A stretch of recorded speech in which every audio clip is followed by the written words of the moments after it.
Concerns about the president and vice president-elect standing outside to take their oaths of office. We see a lot of the overt actions, but there are a lot of covert actions that they're taking. And moving back on the dial officially, a Colorado county is imposing tougher restrictions to stop the spread of the coronavirus. Good Sunday morning to you. I'm Katie LaSalle, and welcome to Denver 7 News. I'm Eric Lufer. Thanks for joining us on a Sunday.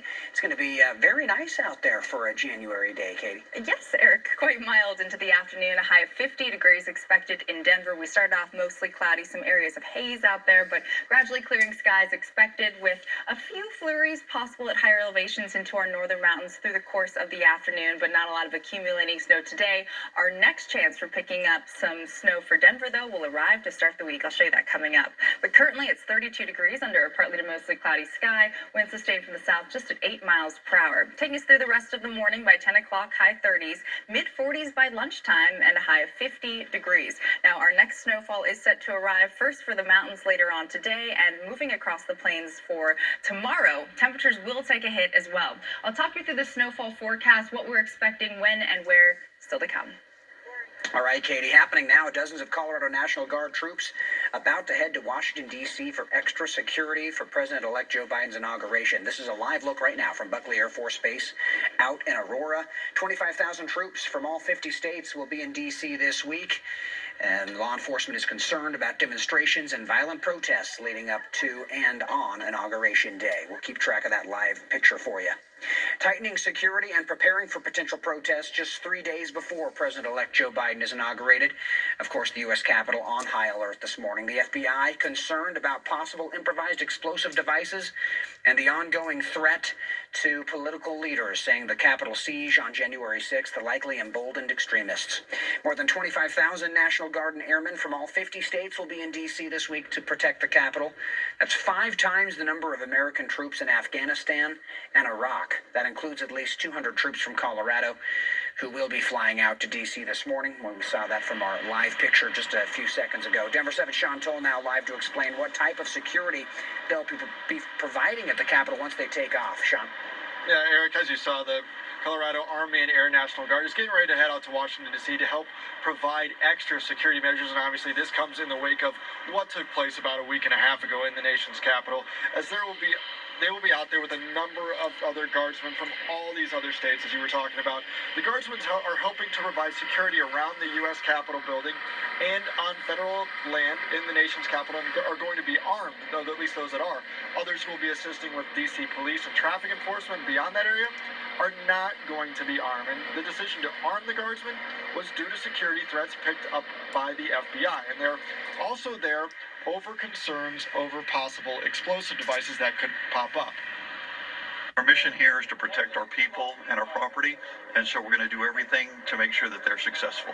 I don't know if anyone has raised their hand to say, we are coming, we will be there, but we are preparing as if they are. And as we've mentioned before, the FBI is also warning of protests and demonstrations that could take place at state capitals, and that's why there are extra security measures and protocols in place here in Denver for the coming week. Back to you guys. Thank you. And some businesses in Denver are preparing for those potential protests. People were boarding up windows and doors along Colfax Avenue yesterday. And the FBI is telling cities all across the country to be on alert for protests between now and the inauguration.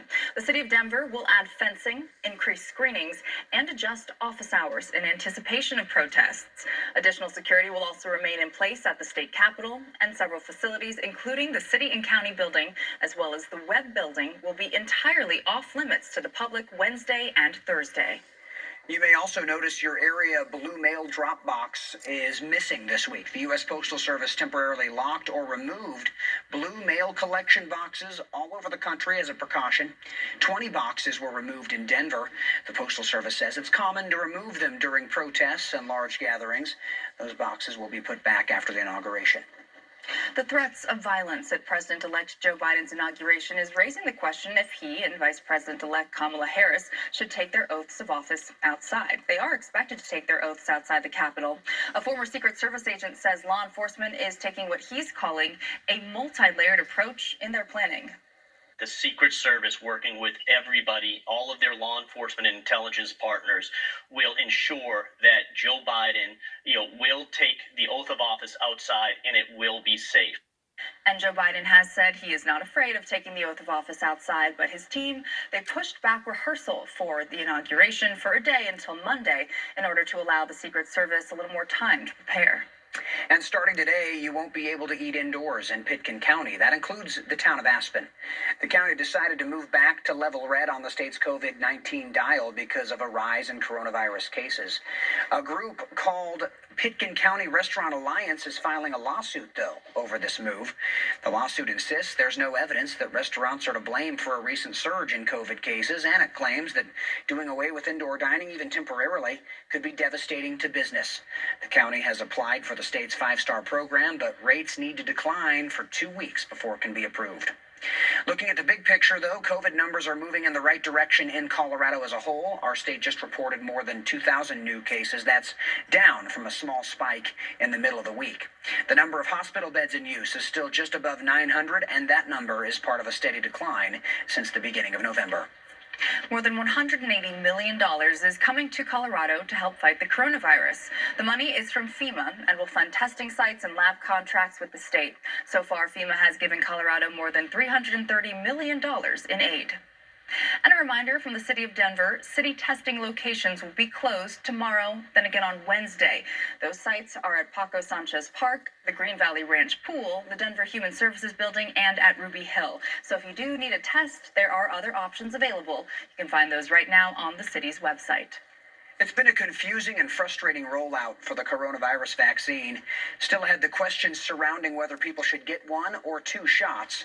We're going 360 on this. Plus, Google is expanding its reach. The company is buying into the fitness market. More on that coming up.